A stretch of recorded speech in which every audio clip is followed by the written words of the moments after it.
Hey everyone, I'm Jeff Cunningham and welcome to this Full Throttle 30-minute special, an encore presentation of Full Throttle Thursday. We've got a lot more cool car stories coming up, but we're going to take a look back at where we've been so far. And what we figured out is there are a lot of car enthusiasts in the Heartland and a lot of really cool cars like this 55 Chevy.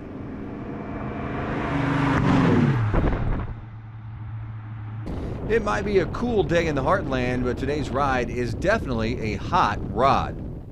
Danny Esner has had this 55 Chevy Bel Air for 40 years and says he'll drive it into the sunset.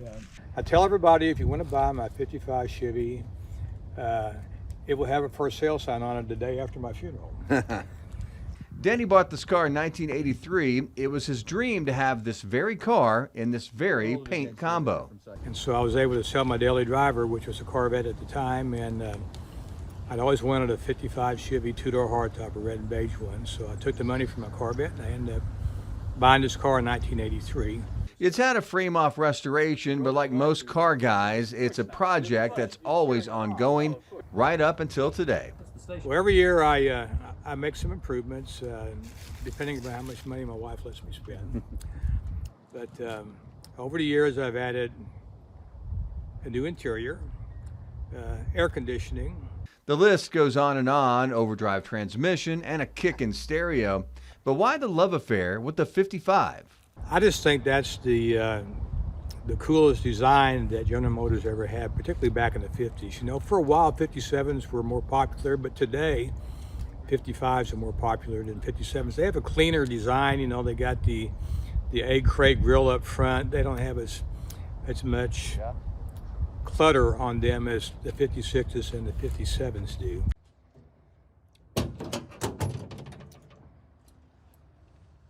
What are we looking at? It's a 406. And pushing 450 horsepower, this Chevy will push you back in your seat.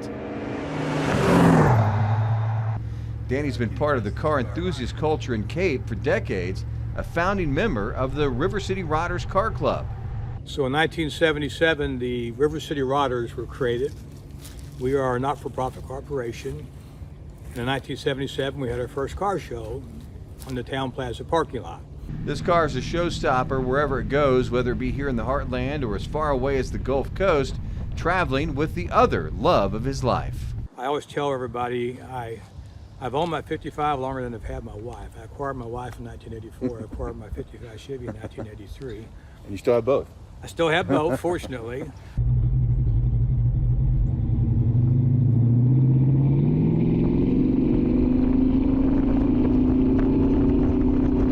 Not a bad way to spend an afternoon. A beautiful sunny day in a beautiful American classic.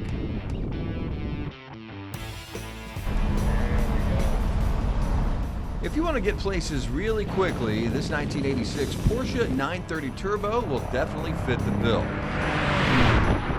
Charlie Moore calls it the poster car for Porsche.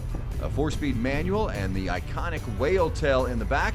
It's a timeless design that might stop you in your tracks, but good luck catching up. Inside this building in Sikeston, you'll find a beautiful Porsche extravaganza. Iconic designs with iconic numbers. A 356, a 356 Cabriolet, 914, 911, and the 930 Turbo.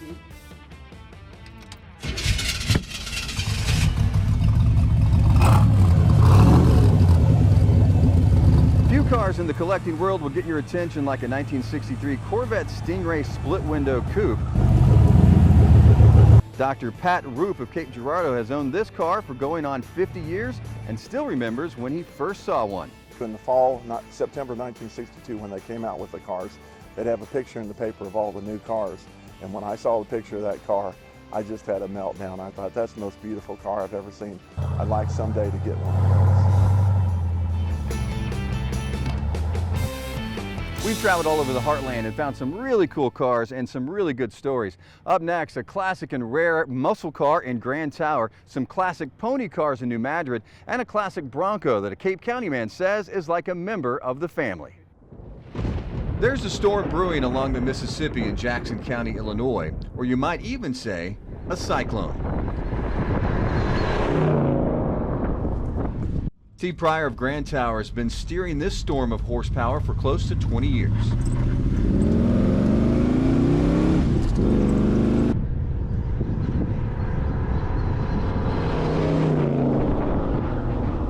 I can't count how many car shows and things we've been to in the last few years. To Street Machine Nationals, the Manifolds on Main Street in Cape. We've been to that several years. I've never seen another one. 1971 was the last year of the Mercury Cyclone. Known for its distinctive front end, it's easily recognizable but rarely seen. For Steve, it started at a car auction about 20 years ago. Among the usual muscle car suspects, this Cyclone got his wind blowing. This one came up, and I was looking at it and I think, I should be able to replace that, but and then they said this, was a 1971 Mercury Cyclone, and then it started kicking in, and I thought, no, that's different. I'm going to try for this one. Part of his love of this car comes from his grandfather, Herbert Smith, a big NASCAR fan and a big fan of A.J. Foyt. And this was a 1972 Daytona 500, and Foyt was driving a 71 Cyclone, and he pretty much dominated that race.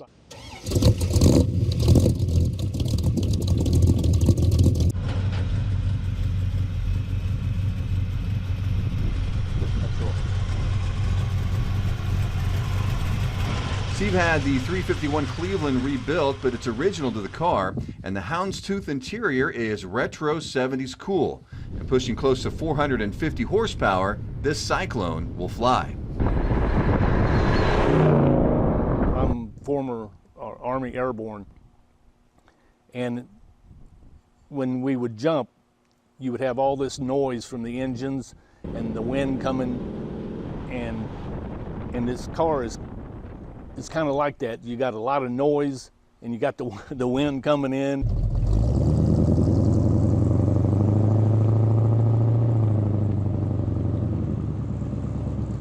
It's a fast car with a big engine and a lot of fun to drive. And with such a unique car, Steve says the reaction it gets from fellow car lovers is always fun. A lot of stares, a lot of, we've been driving by doing the laps or whatever they call, like at the street machines, and you go by some people and you'll hear people say, I haven't seen one of those in years, or some people say, I haven't seen one of those in decades. And then you'll hear oh, that's a rare car, that's a Cyclone, and things like that. And that to me is more rewarding than a trophy.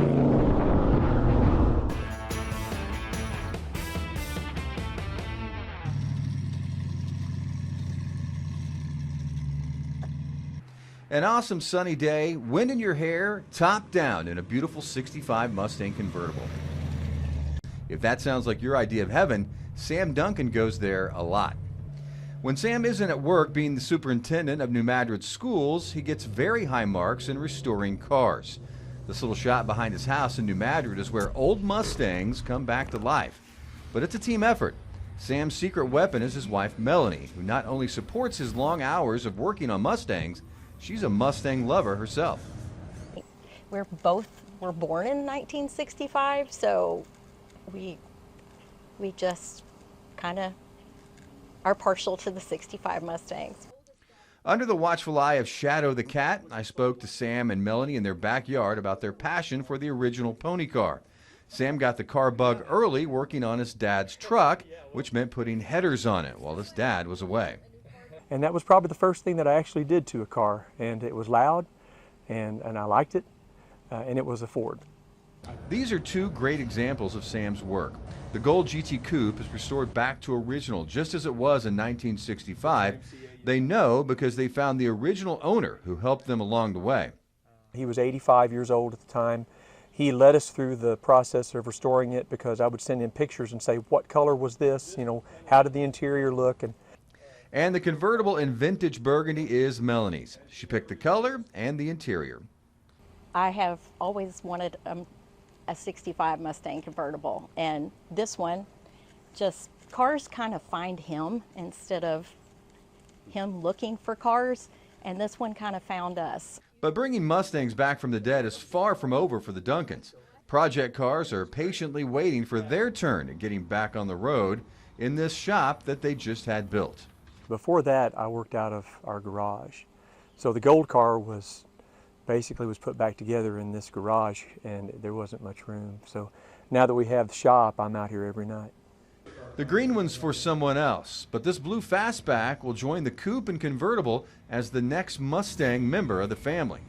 To have a shot at having, the trifecta, if you will, all three of those done at the same time in our lifetime is really exciting.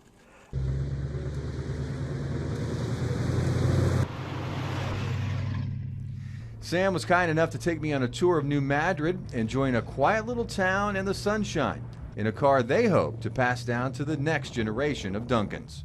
We have 3 children, and they've all claimed one now, so they say we can't get rid of them either. Driving the back roads of rural Scott County in a classic Ford is new to me, but it's something Brian Bowles has been doing his whole life. Because this 66 Bronco has been a member of the family since the 70s, originally meant for his uncle. My uncle went into the Navy and decided he wasn't coming home, so when I turned 14 years old, he passed it down to me.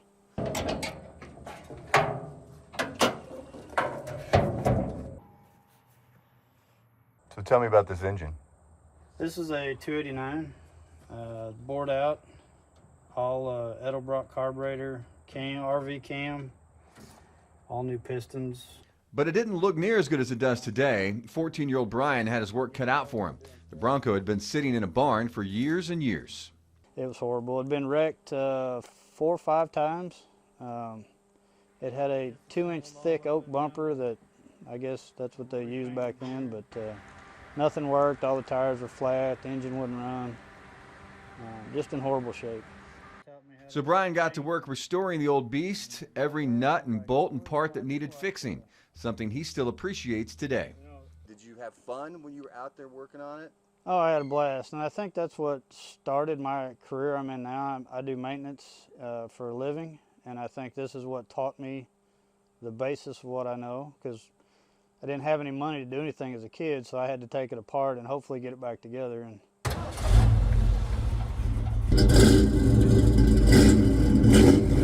Ford launched the Bronco in the fall of 1965 for the 66 model year, meant as a competitor to International Scout and Jeep. Ford called the project GOAT, for goes over any terrain, but finally settled on the iconic Bronco name. I've been offered a lot of money for it. There's no way I'd ever sell it. So it's understandable that Brian considers this classic Bronco a member of the family. As far back as I can remember, it's always been a part of my life, and it taught me to do what I do now. So, it reminded me of my past, reminded me of my family.